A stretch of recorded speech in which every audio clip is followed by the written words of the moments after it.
அனைவருக்கும் வணக்கம். இது உங்கள் சிம்பிள் தமிழ் ஃபேக்ட்ஸ். இன்னைக்கு பணம். நம்ம வீட்டில் பணம் மழை பொழியணுமா, அதுக்கு ஒரு மூலிகைங்க. அந்த மூலிகையுடைய இலை, அதை பச்சையாக ஏற்றணும். அந்த இலையே திரி மாதிரி இருக்குங்க. அதை பற்றி தான் நம்ம இந்த வீடியோவில் பேச போகிறோம். அந்த இலையில் நம்ம தீபம் போட்டால் நமக்கு பணமழை பொழியும். அது என்ன இலை அப்படின்னா பேய் மிரட்டி அப்படின்னு சொல்லுவாங்க. அந்த இலையை பற்றி தான் இப்போ நம்ம பேச போகிறோம். நமக்கு சித்தர்கள் ஒவ்வொன்றும் நமக்கு ஆல்ரெடி இந்த மாதிரி பிரச்சனை வந்தால் இந்த மாதிரி விஷயம் பண்ணணும் அப்படின்னு சொல்லிட்டு போயிருக்காங்க. அப்படி இருக்கும் பொழுது நமக்கு ஏராளமான மூலிகையும் அதோட ரகசியத்தையும் சொல்லி வச்சுட்டு போயிருக்காங்க. அதில் ஒன்று தான் இந்த பேய் மிரட்டி அப்படின்னு சொல்லக்கூடிய இந்த இலை. இப்போது இதை நம்ம எப்படி இதை வீட்டில் தீபம் ஏற்றுறது, இது குபேரனுக்கு ரொம்ப ரொம்ப பிடித்தது. இந்த இலையில நம்ம குபேரனுக்கு தீபம் போடலாம். நிறைய பணம் நமக்கு பொழியும், மழை மாதிரி பொழியும். இப்போ எப்படி அப்படின்றத பார்க்கலாம். இதில் நிறைய மகத்துவம் இருக்குங்க. அதாவது எப்படி சொல்கிறது, இந்த பேய் மிரட்டி இலையை ஒரு சிலர் தீபம் ஏற்றலாமா வேணாமா, வீட்டில் ஏற்றணுமா இல்லை வெளியில் ஏற்றணுமா அப்படின்னா நிறைய மைண்டில் ஓடிட்டுருக்கும். அபூர்வ வகையான மூலிகை இந்த விஷயம், இந்த இலை. இதை பார்க்க போனீங்கன்னா பச்சையாக தான் ஏற்றணும். இதில் நம்ம என்ன பண்ணணும்னா, இதை பெருந்தும்பை, இது அபூர்வ சக்தி கொண்டது இந்த செடி. இதை பெருந்தும்பை அப்படின்னும் சொல்லலாம். அதாவது பேய் விரட்டி மூலிகை. பேயை, அதாவது கெட்டதை, பேய் இல்லை, கெட்டதை நீக்கக்கூடிய தன்மை கொண்ட இலை தான் இது. அதனால் அதுக்கு பேய் விரட்டி இலை, பேய் மிரட்டி இலை அப்படி நாளடைவில் சொல்லும் போது பேய் மிரட்டி இலை அப்படின்னு சொல்லிட்டு அது வழக்கில் வந்துடுச்சு. இப்போ என்ன பண்ணணும் அப்படின்னா, இதை குபேர மூலிகை அப்படின்னு சொல்லுவாங்கன்னு சொல்லியிருக்கேன். இந்த இலையில நம்ம தீபம் ஏற்றினால், குபேர தீபமே ஏற்றினால் எல்லா வளமும் நமக்கு பெருகும். 48 நாட்கள் டெய்லி நீங்கள் இந்த ஒரு இலையை, இதுதான் திரி, வேறு திரியே கிடையாதுங்க. அதில் இந்த இலையை தான் நீங்கள் திரியாக போட போகிறீங்க. அது எரியும், கண்டிப்பாக எரியும். நீங்கள் நினைக்காதீங்க இது பச்சை இலை தானே எரியுமான்னு, எரியும். இதை நீங்கள் குபேரருக்காக ஏற்றலாம். அப்படி ஏற்றும் பொழுது நமக்கு என்ன ஆகும், பணமழை கொட்டும். இதை சாதாரண அகல் விளக்குலேயே இந்த திரியை வச்சு ஏற்றலாம். நீங்கள் என்ன பண்ண போகிறீங்க, ஒரு மண் அகல் எடுத்துக்கோங்க, நெய் இல்லைன்னா இலுப்பை எண்ணெய் ஊற்றிடுங்க. இந்த இலை இருக்கு இல்லையா, அது நாட்டு மருந்து கடையிலே கிடைக்கும்.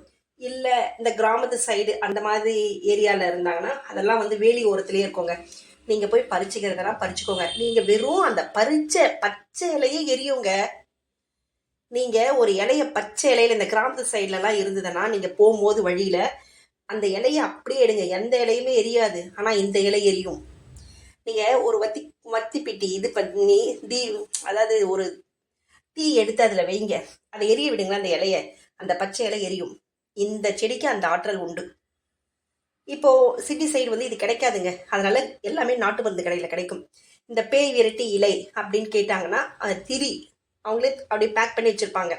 ஒரு 10, 12 அந்த மாதிரி போட்டு ஒரு பேக்கெட் வச்சுருப்பாங்க. விலைலாம் ரொம்பலாம் இல்லைங்க, ஒரு 30 ரூபாய்க்குள்ளே தான் இருக்கும். நீங்கள் அதை வாங்கிட்டு வந்துடுங்க. வாங்கிட்டு டெய்லி ஒவ்வொரு திரி அந்த அந்த இலையை வச்சு நீங்கள் தீபம் போடுங்க வீட்டில். இப்போ என்ன பண்ணணும் அப்படின்னா, அந்த திரி பச்சையாகவே எரியும்னு சொல்லிட்டேன். இதில் நமக்கு நாட்டு மருந்து கடையில் கொஞ்சம் காஞ்ச மாதிரி தான் இருக்குங்க. பரவாயில்ல, இருக்கிறத வச்சு சந்தோஷப்பட்டுப்போம். அதை எடுத்துகிட்டு நல்லெண்ணெய் இல்லைன்னா இலுப்பை எண்ணெய், மோஸ்ட்லி நல்லெண்ணெயை விட இந்த விஷயத்துக்கு இலுப்பை எண்ணெய் ஊற்றுனீங்கன்னா ரொம்ப ரொம்ப பெஸ்ட்டுங்க. ஏற்றி நீங்கள் விளக்கேற்றணுங்க, அவ்வளோதாங்க. இந்த தீபத்தோட புகை இருக்கு இல்லையா, வீட்டில் தீபம் ஏற்றினாவே கண்டிப்பாக அந்த இடம் ஃபுல்லாகவே ஒரு மாதிரி ஸ்மெல் வரும். அதிலும் இந்த இலுப்பை எண்ணெயிலையும் இந்த பேய் விரட்டி இலையிலையும் நீங்கள் தீபம் போடும்போது அதோட ஒரு மாதிரி ஸ்மெல் வருங்க. அந்த இடம், அந்த புகை, அந்த ஸ்மெல் உங்கள் வீடு முழுவதும் சூழ்ந்து கொண்டு நல்ல சக்திகளை திரட்டி தரும், கெட்ட சக்திகளை விரட்டி ஓட வைக்கும்.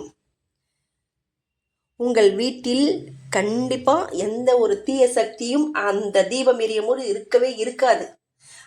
அந்த வாசனைக்கு அது ஒரு கலந்து வருங்க. அந்த இலுப்பை எண்ணெயும் அந்த இலையோட வாசனையும் சேர்ந்து வரும்போது நீங்கள் அதை அனுபவிச்சதாங்க தெரியும். அந்த நேரத்துக்கு கண்டிப்பாக வீட்டில் நம்ம அறியாமே மனம் ஒரு லேசாக இருக்குங்க. அப்படி வீட்டில் இருக்க அந்த கெட்டதெல்லாம் வெளியில் போயிடுங்க. அந்த தீப ஒளியில் உங்கள் வாழ்வில் உள்ள அனைத்து இருளுமே நீங்கிவிடும். அதோட இந்த பேய் மிரட்டி இலையில நீங்கள் தீபம் 48 நாட்கள் தொடர்ந்து நீங்கள் போட்டுட்டு வரணும். இன்றைக்கி அந்த இலையை யூஸ் பண்ணீங்களா, தூக்கி போட்டுட்டுங்க, எரிஞ்சிரும், அதுவே எரிஞ்சிரும். அதுக்கப்புறம் மறுநாள் புது இலையை வச்சு நீங்கள் அதே அகல் கூட சுத்தம் பண்ணி நீங்கள் போட்டுக்கலாம். டெய்லி 48 நாள் நீங்கள் வீட்டில் கூட போடலாம். போட்டுட்டு குபேரர் சிலை இருந்ததுன்னா குபேரர் ஆண்டை வச்சு போடுங்க, ரொம்ப ரொம்ப நல்லது. போட்டுட்டு வந்தீங்கன்னா உங்களுக்கு கண்டிப்பாக பண மழை பொழியும். இப்போ நம்ம பணம் வீட்டில் வரமாட்டேங்குதுன்னா ஏன், என்னைக்காவது கொஸ்டின் கேட்டிங்களா? வீட்டில் நிறைய இந்த கண் திருஷ்டி, மெயின் கண் திருஷ்டி தாங்க. பெரிய பெரிய ஒரு விஷயம் பார்க்க போனால் கண் திருஷ்டியை பற்றி பேசிகிட்டே போகலாம். அதுதான் நமக்கு ஒரு செல்வ செழிப்பை தடுக்கிறது, நம்மளுடைய வாழ்க்கையில் நிறைய பிரச்சனையை கொண்டு வர்றது, துன்பத்தை கொண்டு வர்றது, கஷ்டத்தை கொண்டு வர்றது. அதுக்கப்புறமா எந்த ஒரு நல்ல விஷயம் செய்ய விடாமல் தடுக்கிறது மெயினாக எது அப்படின்னு பார்க்க போனீங்கன்னா இந்த கண் திருஷ்டி. அதாவது கண்ணுக்கு தெரிஞ்ச எதிரியை கூட நம்ம சமாளிக்கலாம், ஆனால் கண்ணுக்கு தெரியாத எதிரின்னா இந்த திருஷ்டி, பொறாமை, இதுதாங்க, வேற ஒன்றுமே இல்லை. இந்த மாதிரியான ஒரு நெகட்டிவ் வீட்டில் இருந்தால் கண்டிப்பாக நமக்கு எந்த ஒரு நல்லதுமே நடக்காது.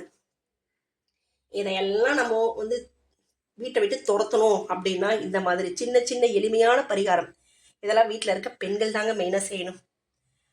நாட்டு மருந்து கடையில் கிடைக்கும், விலையும் கம்மி, இதை யார் வேணால் செய்யலாம். இதை 4 கிழமை அப்படிலாம் கிடையாது.